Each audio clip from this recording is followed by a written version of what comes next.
നിങ്ങൾ പ്രവാസിയാണെങ്കിൽ മാസം തോറും സൗജന്യമായി 7000 രൂപ വരെ ലഭിക്കാനുള്ള അവസരം നഷ്ടപ്പെടുത്തരുത്. കേരള പ്രവാസി ക്ഷേമനിധിയിൽ അംഗത്വമുള്ളവർക്കാണ് പെൻഷൻ ഇനത്തിൽ 7000 രൂപ വരെ ലഭിക്കാനുള്ള അവസരമുള്ളത്. 2009 ആരംഭിച്ച ക്ഷേമനിധിയിൽ നിലവിൽ 8 ലക്ഷത്തോളം പേർ അംഗങ്ങളാണ്.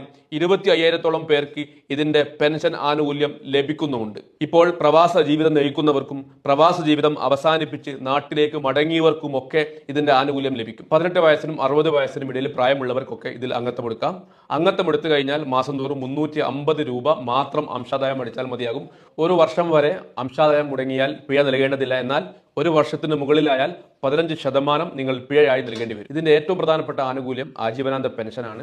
55 വയസ്സിനോ അതിനു മുമ്പോ അംഗത്വമെടുത്തവർക്ക് 60 വയസ്സ് പൂർത്തിയായാൽ ഏറ്റവും മിനിമം 3500 രൂപ പെൻഷനായി ലഭിക്കും. 5 വർഷം അംശാദായം അടിച്ച് അംഗത്വം പൂർത്തിയാക്കുന്നതിന്റെ മുമ്പേ മരണപ്പെട്ടാൽ കുടുംബത്തിന് 50,000 രൂപയും അടച്ച തുകയും ലഭിക്കും. തുടർച്ചയായി 3 വർഷം അംശാദായം